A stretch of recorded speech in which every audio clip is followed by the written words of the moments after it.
Hello guys! Hello Sagittarius! Welcome dito sa aking channel. Kapalaran 888 Sagittarius, alamin natin kung anong messages, vibration, gabay energy para sa lahat. This is general reading, so I hope na makuha mo yung energy. Sagittarius. Okay. Kunin natin tong first card.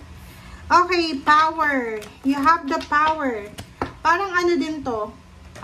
Scorpio ba? So, maybe you're married to Scorpio. Or maybe you have relationship with Scorpio.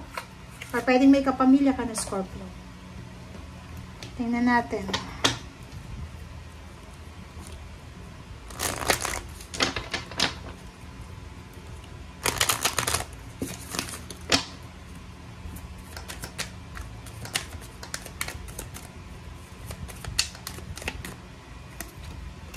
Okay, come together. Wow.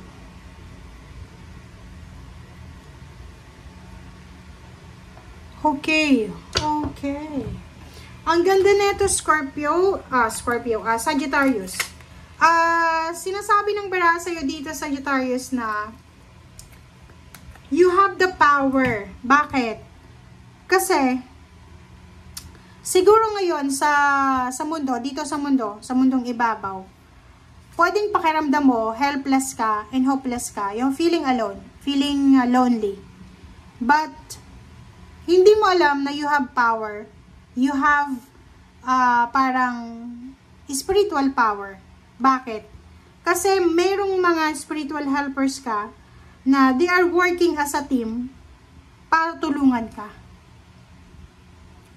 So, wala ka mang kapangyarihan dito sa mundo, pero may kapangyarihan ka sa spiritual world kasi maraming mga spiritual helpers and guides, angels, workers, ang posibleng tumutulong sa'yo para makuha mo kung ano yung mga gusto mong makuha. Diba? Ang ganda. Kasi parang ang sinasabi sa'yo dito, Sagittarius, na like, sa pamilya, kaibigan, humihingi ka ng pabor, pero rejection yung nakuha mo.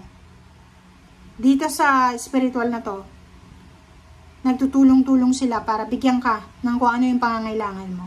So, ang gagawin mo sa ngayon, itry mo lang if you need something, try lang. 'Di ba? Wala nang mawawala sa pagtatry. Pag may kailangan ka, just invoke angels, archangels. Tatlo lang. Pwedeng magsimula ka sa 3 angels. Archangel Michael, Gabriel, Raphael. Invoke, tawagin mo. Archangel Michael, protect me. Diba? Sa kung ano man itong desisyon na gagawin ko. Archangel Gabriel, Raphael, bigyan nyo ako ng trabaho. Bigyan nyo ako ng desire to work. Bigyan nyo ako ng motivation. Bigyan nyo ako ng ganyan, ganito. Diba? And then, pag ang kailangan mo naman is personal na human being talaga na totoong tao, mag-info ka. Sabihin mo, archangels, please, ituro mo ako kung sino yung tao na to na pwedeng makatulong sa akin. Ituro mo ako sa taong ito na pwedeng siya yung magpautang sa akin kasi kailangan ko na talaga. Ituro mo ako sa taong pwedeng makatulong sa akin. Ganun. Kasi powerful ka sa spiritual eh. Like sa totoong buhay natin dito sa mundo, wala kang kapangyarihan eh. Wala kang richness, wala kang pwedeng maasahan, pero sa spiritual, mabilis pa sa alas 4, tutulungan ka nila. Kasi nagpupulong-pulong sila eh. They are groupings each other, di ba? Nag-group sila. Nag-create sila ng community. Di ba? Holding hands together para tulungan ka. Ganun ka ka-powerful. Di ba?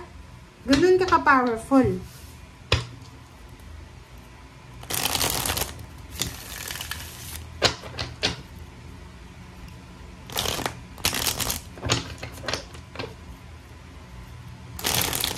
Kasi may ganun eh. 'Di ba? Konti lang yung kaibigan mo. Wala kang maasahan sa pamilya. So ano pa ba? Saan ka ba kukuha ng lakas? Saan ka kukuha ng power? Sa Panginoon. Sa universe. 'Di ba? Sa spiritual helpers and guides. 'Di ba? Sagittarius, first 2 cards mo, sinasabi na you have choice and option para makaalis ka sa mga past experiences mo na hindi maganda. Pain, heartaches, resentments, anger, hatred, jealousy. Lahat ng negative emotions, negative thoughts, or negative na past mo, may choice and option ka daw na tapusin na ito. Nasa yung kamay yun eh. 'Di ba? Nasa iyo yun na desisyon. Kasi minsan, kahit saan tayo pumunta, dala-dala natin yung mga bagay na yan eh. Hindi ka maka-move on. May ganong tao eh, na ang nakikita kong sobra-sobrang mag-grudge is Taurus. Yung Taurus talaga, sobra sila. Kahit ilang taon na, hindi ka nila mapapatawad. Kahit nag-uusap na kayo, meron pa rin siya sa puso niya. So, ikaw dito, sinasabi sa'yo, Sagittarius, na you have choice, you have option. May decision ka na gawin kung gusto mong matapos na yan ng mga pasanin mo sa buhay. Okay? So, the Tower, sinasabi ng Baraha sa'yo dito, Sagittarius, na lahat ng nangyayari sa buhay natin may dahilan. Pagsubok, grasya, blessings, biyaya, may rason. Dito sa barahang to, sinasabi ng Baraha, you are free to decide. You are free, 'di ba, na magdesisyon. Nasa iyo lang daw 'yun. Nasa kamay mo daw 'yun. Kung gusto mo daw na magandang buhay, nasa iyo 'yun. Kung gusto mo ng broken family, nasa iyo 'yun. Kung gusto mo ng mahirap na buhay, walang pera, nasa iyo 'yun. Okay.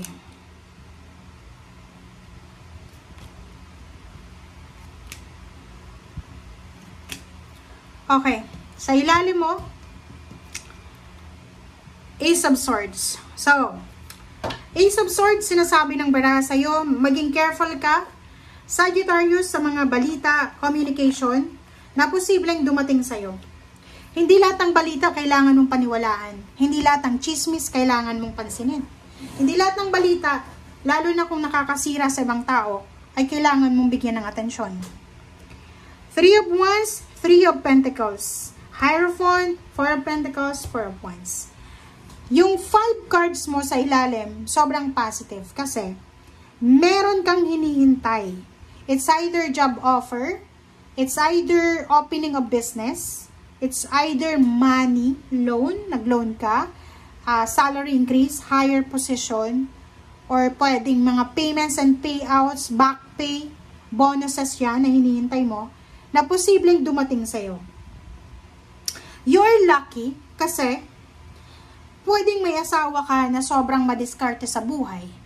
Pwedeng may girlfriend o boyfriend ka na sobrang determinado, motivated na maging magandang buhay niya. Nakikita ko sa iyo dito na makakatagpo ka ng mga new connections. Okay? New Hierophant, new allies, new partners, new collaborations. Para matulungan kanila na makapag-ipon ng pera. Para matulungan kanila para makapagtipid ng pera. Four of Wands. Sinasabi ng Baraha sa'yo, lalo yung iba na Sagittarius na nagpaplano kang magpatayo ng bahay, nagpaplano kang magpakasal, magkaroon ng baby, or ano ba yung gusto mo? Dito sa barahang to, sinasabi ng Baraha sa'yo na lahat ng mga wini-wish mo, especially kung tungkol yan sa pamilya, kung tungkol yan sa anak, kung tungkol yan sa magulang, kung tungkol sa pagpapatayo ng bahay, pagpapakasal, ay posibleng ma-manifest mo siya. Okay? So, sinasabi ng Baraha sa'yo dito na you have the power. You have the power to manifest. Okay? Huwag kang mawala ng pag-asa. Yung mga iba sa inyo dyan, Sagittarius, na sobrang nahihirapan na sa paghihintay. Naghihintay sila na parang iniisip nila, naghihintay ako sa wala. Huwag kang mag-alala kasi siguro sa ngayon hindi pa yan dumarating, pero nandito yung Hierophant. Sinasabi ng Hierophant na maybe accidentally, unexpected siya, makatagpo ka ng isang tao na pwedeng maasahan mo or pwedeng matulungan ka para mabigyan ka ng new connections, diba? Yung parang ireto ka, irekomenda ka sa isang business, sa isang business owner or sa isang employer, sa isang company para makahanap ka ng financial source mo. 'Diba? So, dito sa barahang ito, sa lahat ng ito, sinasabi sa'yo na you have the power. You have the power to choose kung gusto mong maging masaya. You have the power to choose kung gusto mong maging malaya. You have the power to choose kung gusto mong masira yung buhay mo. So, ikaw ang driver ng buhay mo. Ikaw ang masusunod. Okay? Thank you guys for watching and see you again.